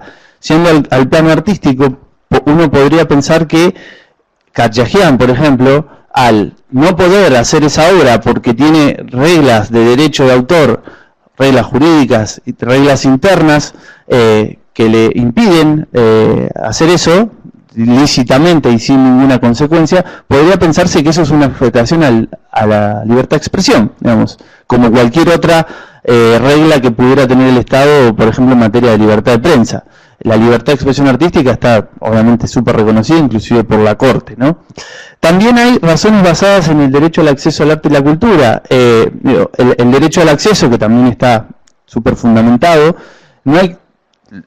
puede ser interesante también pensarlo desde la perspectiva del creador, es decir, acceder al arte y a la cultura no solo como espectador para disfrutar y para lo que fuera, sino para recrear, para hacer avanzar también la cultura de una determinada sociedad. Entonces me parece que aquí también cabe una responsabilidad del Estado si no puede asegurar que los creadores, en este caso, no tengan, digamos, estos límites jurídicos que están puestos por las leyes. Y también, y ya metiéndonos en el microsistema del derecho de autor, una excepción de este tipo podría cumplir con esta regla de los 3 pasos que suelen exigir los tratados internacionales, Berna más específicamente, para crear nuevas excepciones, que son muy contaditas, ¿no? Que los 3 pasos son, o sea, 3 requisitos que habría que cualquier excepción tendría que cumplir, que es no estar circunscripta a casos especiales, es decir, no pensarse para cualquier tipo de situación. Acá claramente el caso es especial y estaría bastante definido. No atentar contra la explotación normal de la obra, y la otra, que está muy vinculada, es no causar un perjuicio injustificado al autor. Que este es el punto más, tal vez más candente, si hay una rivalidad o hay una competencia desleal entre, por ejemplo, Khadjagian y Borges, que es un poco lo que se lo ha criticado, por decir, bueno, hiciste la obra El Engalef engordado y no hiciste, no sé, el poema que hice yo engordado. No, te querés un poco agarrar de Borges para vender. Pero yo creo que me parece que ese argumento, digamos, en este caso no genera problemas, porque cuando el uso es leal, digamos, realmente hay un acto de resignificación, no existe una rivalidad en términos comerciales entre la obra derivada o la nueva obra resignificada y la primera. ¿Sí? Creo que inclusive hasta puede haber cierto aprovechamiento del autor de la primera obra, ¿no? Que de alguna manera sigue estando ahí en el mercado. Pero bueno, lo cierto es que es un tema discutible. Así que bueno, esas son un poco las cosas que venía a conversar y a compartir con ustedes. Muchas gracias.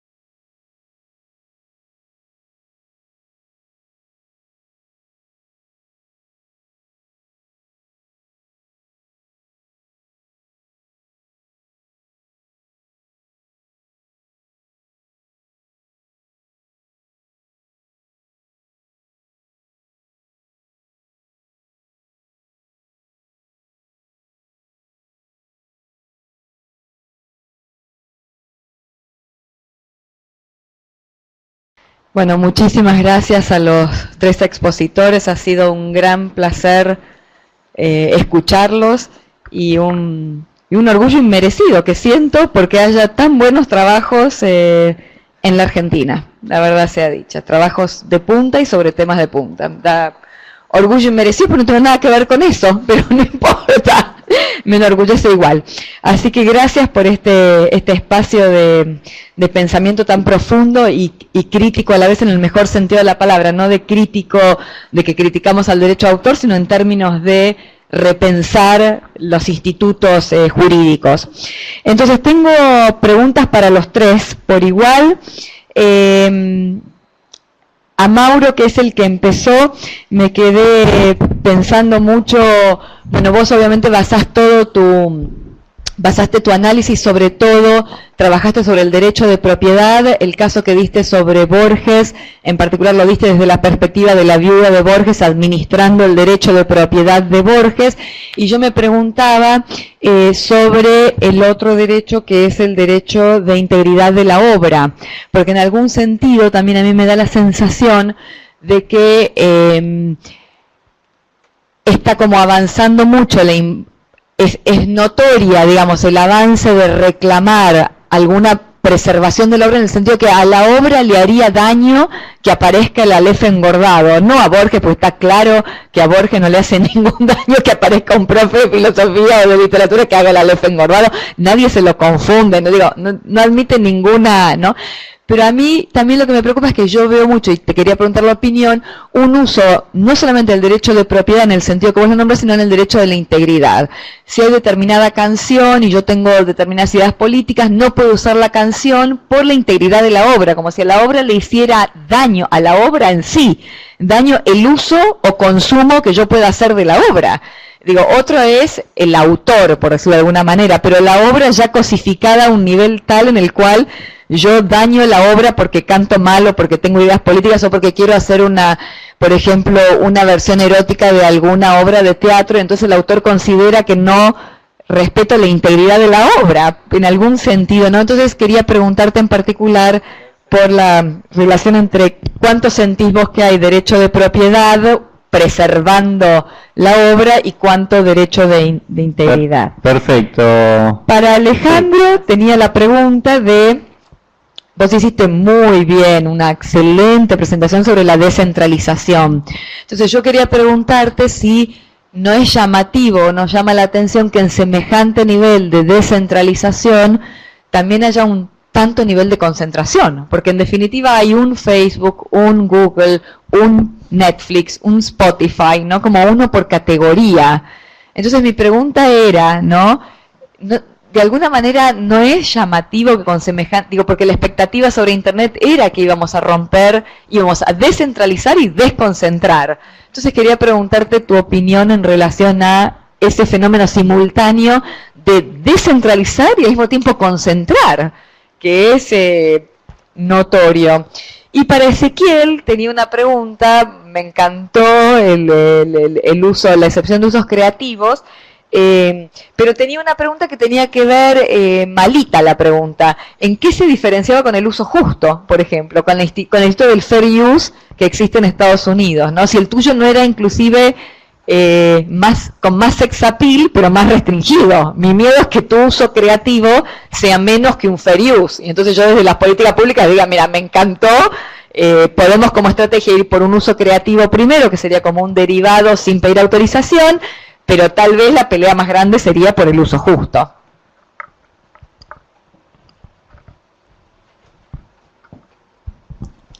Bueno, Valentina, a la primero, sentite orgullosa porque generaste el ámbito para que estemos, nos conozcamos y demás.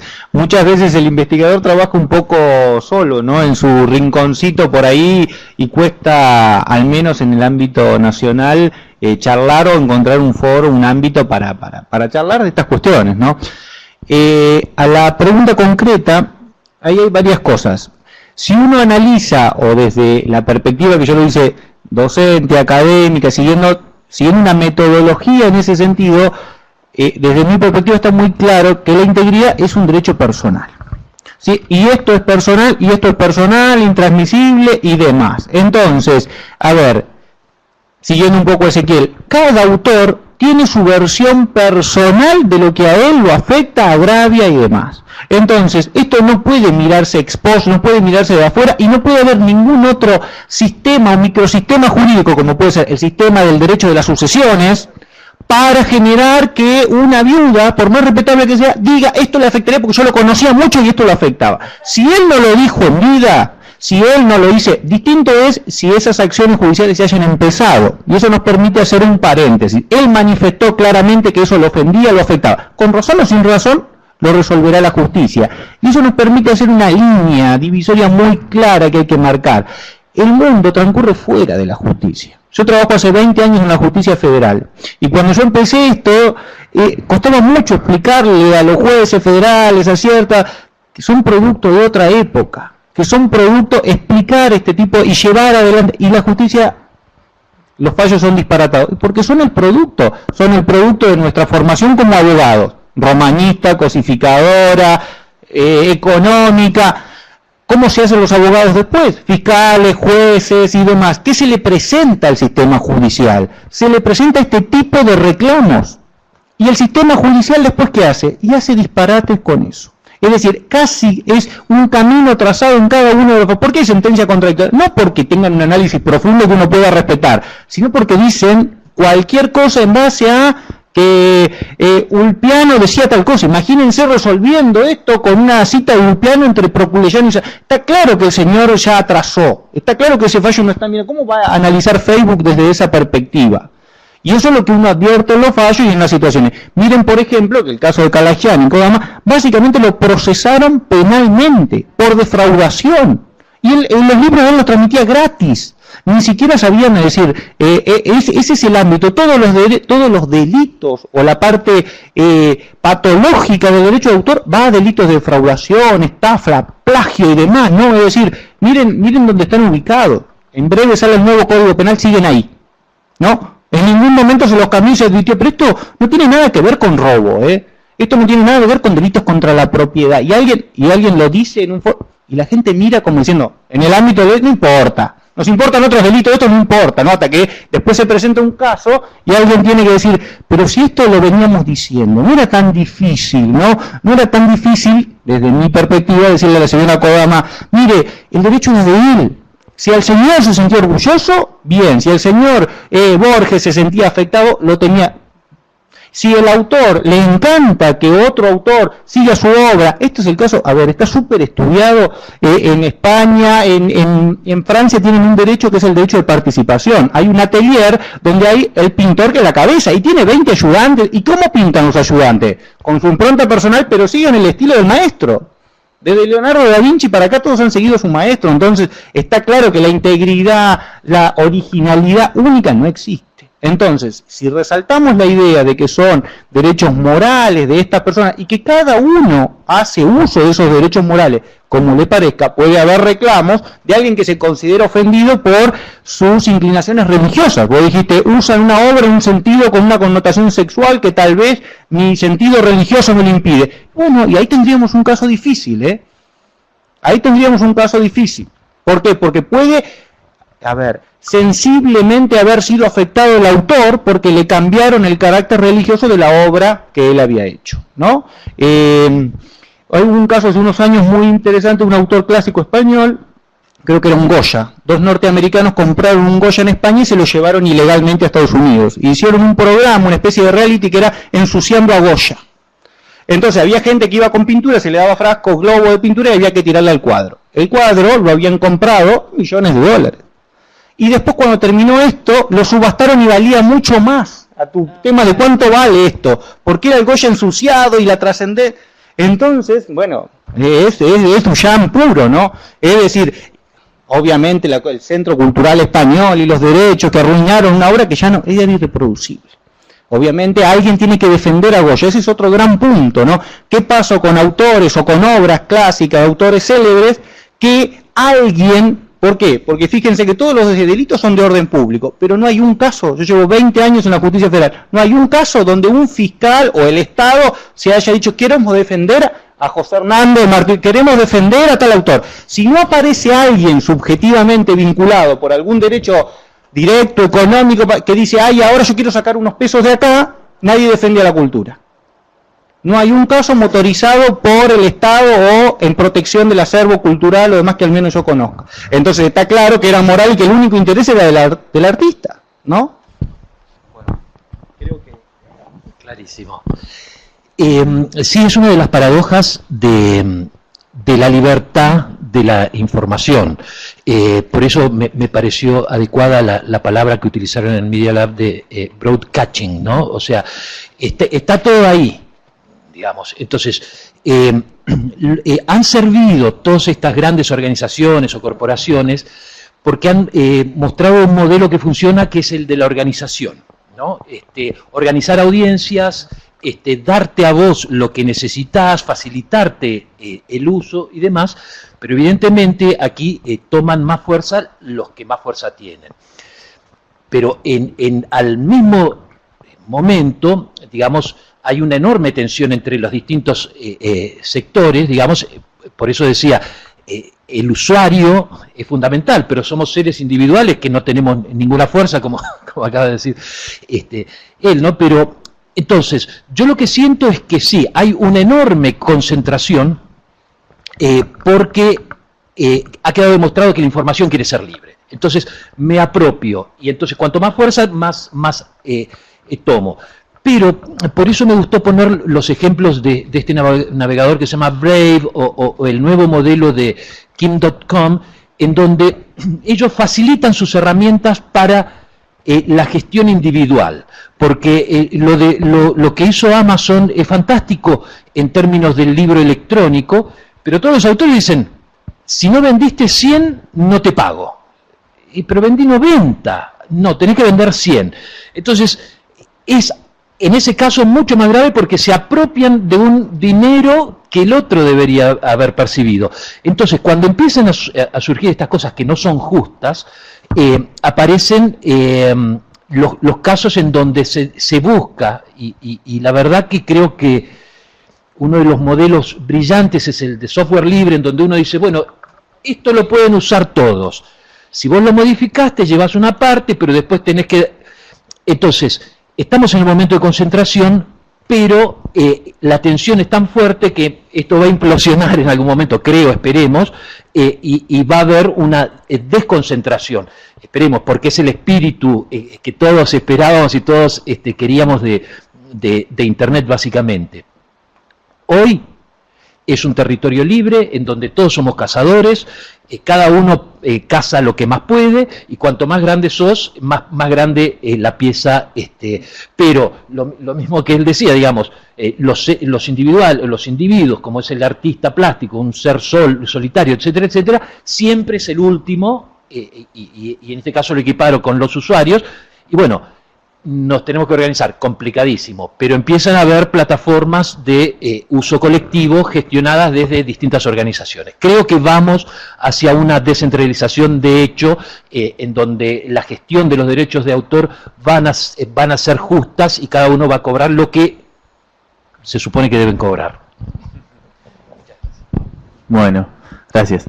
Respecto a la pregunta del fair use, tres cosas. La primera es que sí, que es más restrictivo. El problema es que a los norteamericanos no les ha ido muy bien con la alegación del fair use, porque hay una serie de casos. Un artista norteamericano, Jeff Koons, yo le conozco tres casos. Uno, el primero que es muy conocido, que es sobre una obra que se llama Papis, Cachorros, que es una foto de un almanaque. Estoy tentado de buscarla en internet, no sé si hay internet acá. A ver. Es una obra en la cual es una foto que él lo que hizo fue hacerlo escultura, con esas esculturas que hace tan... no ahora. No, ahora no. A ver. Claro.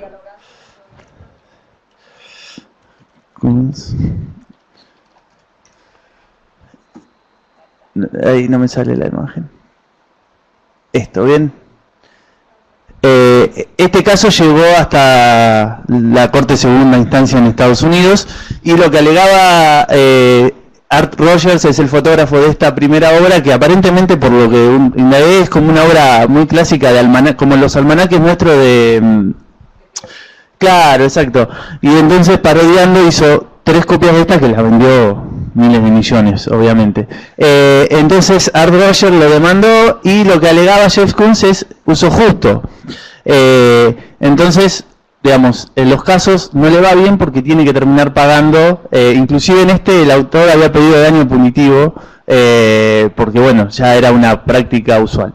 Entonces, ¿qué pasa con el fair use y la excepción que proponía yo? Creo que el problema del fair use es que, digamos, que no es algo de nuestro sistema, con lo cual habría que traducirlo. Esto es un poco lo que hacía yo, que era como traducir esa idea del fair use a nuestras reglas de derecho de autor, que tienen como toda esa cosa de la limitación, que es específica, que se expresa, que es anterior.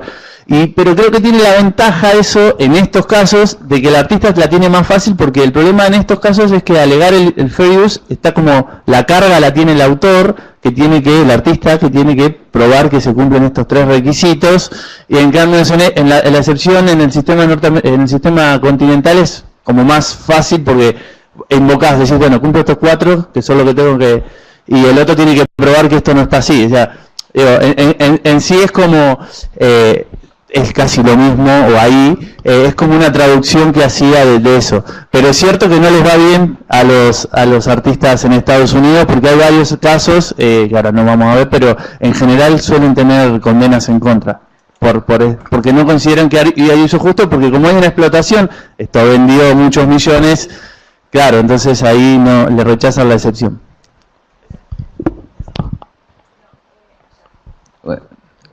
Buenas tardes, ¿cómo les va? Yo soy Marcelo Grabois, vengo de la Universidad Nacional del Litoral de Santa Fe. Felicitaciones por las exposiciones, realmente fueron muy instructivas, muy interesantes. Las 3 muy distintas, pero apuntando a la inconsistencia del sistema en que estamos viviendo. Claramente los 3 plantearon desde algún lugar alternativas a la realidad. Yo les quería preguntar, básicamente, cómo ven el futuro cercano en el desarrollo de nuevas herramientas jurídicas para abordar estos temas, teniendo en cuenta las pujas enormes que hay, básicamente porque gran parte del PBI de los países centrales dependen del derecho de autor, y las corporaciones que se rentabilizan con el derecho de autor tienen un gran poder sobre los foros internacionales jurídicos. Y bueno, yo también observo esta inconsistencia en la que estamos viviendo, y observo un movimiento internacional, como ustedes bien lo han descrito, muy interesante. Quizás los informáticos fueron los que hicieron punta en esto, que en sus redes premian al más generoso, es algo extraordinario. Pero bueno, en definitiva, ¿cómo ustedes que son estudiosos del tema vislumbran en algún plazo, mediano o corto plazo, si va a ser posible alguna reestructuración jurídica internacional que modernice al menos el derecho de autor, teniendo en cuenta básicamente a la persona, al usuario y al respeto de la creación intelectual? Algo de esto ya han contestado, pero bueno, yo veo que vamos hacia un colapso, pero no puedo vislumbrar qué alternativas puede suceder, ¿no? Marcelo, al menos te doy mi opinión, ¿no? El colapso es inminente, lo cual no es malo, ¿no? Es decir, llevamos más de 100 años así, y cuando llevamos más de 100 años así no es que no pasa nada, pasa un poco lo que describimos, hay una apropiación indebida del más fuerte con relación al más débil, eso está claro. Entonces el colapso yo no lo veo malo. Recientemente la Comunidad Europea, que digamos está discutiendo esto, casi llegaron con redes sociales y demás a decir, bueno, en una votación dividida modificamos o no, y siguieron como están, pero salieron algo así de 200 a 150, o sea, el colapso coincido, es próximo. Lo cierto es que tal vez esto es muy inercial y en Argentina tal vez va a tardar muchos años. La experiencia española marca un poco eso, ¿no? España, que es muy parecido a nosotros en la parte legislativa, fue empujado por las directivas europeas a ayornar su legislación y hacer el texto refundido de la legislación española. Entonces, ¿y por qué? Porque de acuerdo a la Comunidad Económica Europea, si ellos no se ayornaban, los mismos ciudadanos, y ahí viene un poco la democratización de abajo, podían pedir las normas que pedían los alemanes o que pedían los franceses y demás. Entonces, pasado 3 años de una recomendación europea, si España o algún país miembro no lo cumplía, los ciudadanos estaban habilitados a acudir a eso.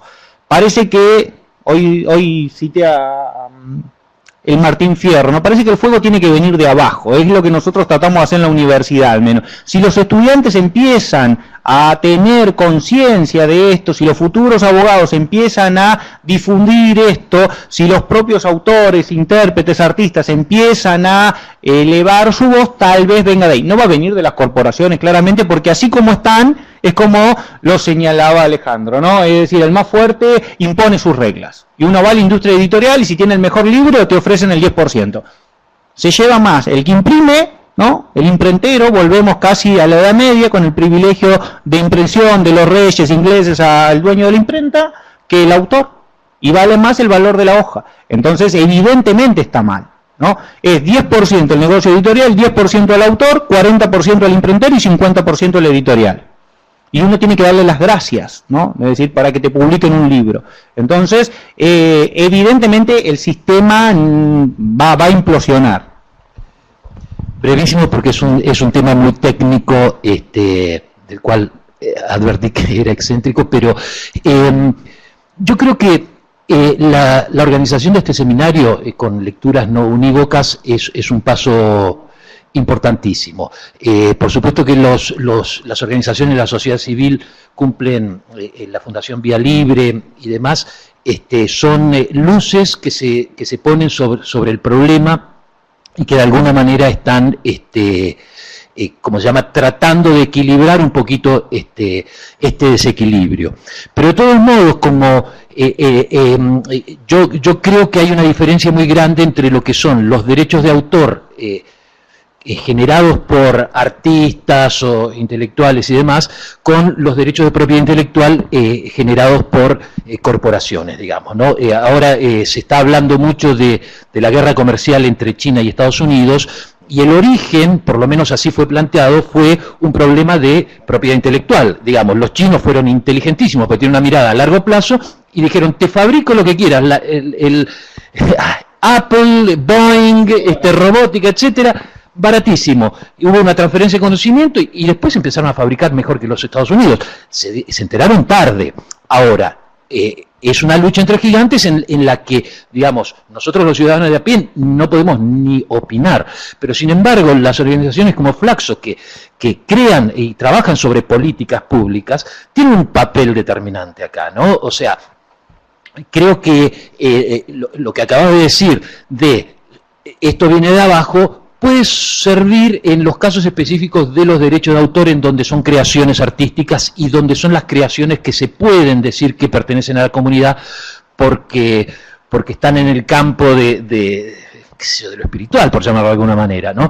Ahora, esto es muy distinto con lo que va a pasar con las invenciones que tienen que ver con estos cambios que ni siquiera nos imaginamos vislumbrar, que tienen que ver con la inteligencia artificial y demás. Ahí creo que vamos a hacer como es la ciencia ficción, las grandes corporaciones dominando y un submundo en donde la información va a seguir circulando, pero de una manera un poquito, entre comillas, y sin exagerar el término, un poquito subversiva, digamos, ¿no? O sea, va a estar por fuera del sistema, ¿no? Bueno, gracias por la pregunta. No puedo contestarla así. Algo voy a decir porque estoy sentado acá. No, lo que me parece es que yo creo que la ley de propiedad intelectual argentina puede seguir viviendo 125.000 años más y no pasa nada, porque los empresarios, como decías vos, los grandes están cómodos con eso, van. Creo que el problema está en los extremos.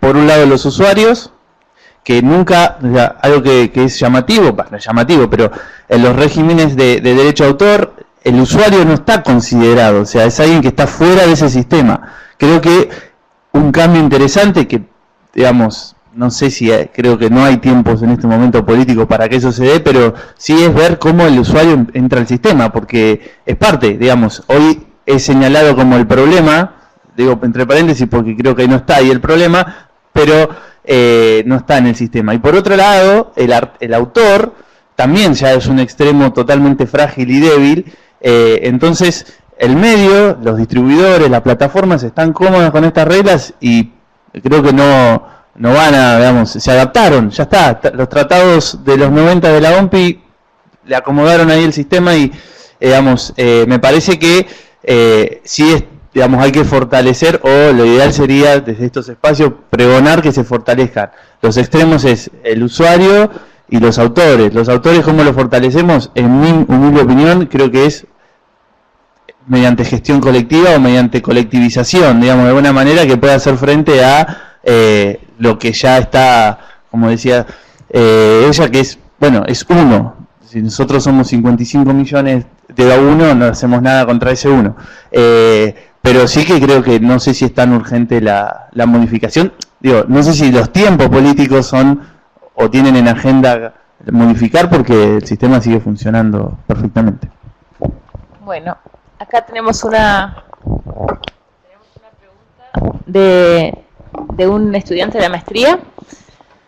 Es para Mauro. Dice, de su exposición entendí que afirma que solo hay obra cuando hay un accionar humano. Si es que entendí bien, quería preguntarle si puede extenderse en el concepto de accionar humano, si se refiere a un acto jurídico, manifestación de la voluntad consciente, libre y destinada a producir los efectos jurídicos determinados por la ley, o a cualquier acción humana. Esta pregunta se me generó cuando comparé lo que mencionaba de la selfie y del mono con un video viral de WhatsApp, donde una persona es grabada por una cámara de seguridad y con torpeza termina derribando varias góndolas de un supermercado. De acuerdo a la postura que se tome en torno al accionar humano, el padre de la obra será quien derrumba las góndolas, si lo realizó con una manifestación de voluntad consciente y libre, destinada a producir el efecto jurídico, o el que lo graba, distinguiendo si el que lo graba es una cámara de seguridad del supermercado o alguien que ve que eso puede ocurrir y realizar la acción humana de tomar su celular y filmar el hecho jurídico. ¿Está más o menos? Sí, perfecto. La pregunta es compleja, o al menos tiene distintos ejes, ¿no? El accionar humano es humano de todo ser humano. Este es independiente de su capacidad volitiva, edad, sexo, situación, conciencia o inconsciente. Mencioné los locos, puede ser, alguien puede pintar en forma sonámbula, que a los efectos del acto jurídico en el sentido tradicional del derecho civil constituiría una acción refleja. Acá la obra nace por el accionar humano. En cualquiera de esas situaciones no habría que hacer ningún distingo en función de que la ley no distingue, ninguna ley distingue, ninguna ley, ni de convenio internacional, Verne, ninguna ley hace ningún, y hasta sería discriminatorio si un día apareciera una ley diciendo los nenes no pueden crear, ¿no? De hecho hay autores o escritos y demás. Con relación al caso que él plantea, es particular en el sentido de que esa situación no atribuye autoría o derecho de autor a quien hace la acción de caerse dentro de ese comercio o lo que fuera, es decir, salvo que esa persona haya diseñado la situación para parecer gracioso, una especie de sketch, no un videoclip. Si es una situación de la vida cotidiana en un mundo donde las cámaras, los medios de comunicación y demás están por todos lados, ahí el mayor problema no es de derecho de autor, ahí el mayor problema es de derecho de imagen. ¿Por qué? Porque a él, quien es el dueño de la cámara, del mecanismo predispuesto a los fines de seguridad, puede divulgarlo o no puede divulgarlo, y está divulgando una imagen que, si bien ha cometido un delito, es sobre la imagen personal, el honor y más de una persona. El problema es de imagen y no de derecho de autor. Si me apuran y dada la situación así, no habría derecho de autor. La cámara, el mecanismo predispuesto, la situación es como que yo pongo unos tachos de pintura y ella pase corriendo y se los choque y manche la pared. Entonces, como yo era el dueño de la pintura y puse los tachos, la obra pintada en la pared va a ser mía o va a ser de ella. No es un problema de derecho de autor. En ese caso, y las difusiones, WhatsApp, video, redes sociales, son un problema donde alguien, en función de que se ha apropiado de esas imágenes, situación cómica o terrible, videos sexuales y demás, ni hablar, que ha llegado a tener ese contenido, después lo difunde. Entonces, el mayor desafío ahí es a la imagen o al derecho de intimidad como garantía o protección constitucional, no de una discusión de quién es la obra.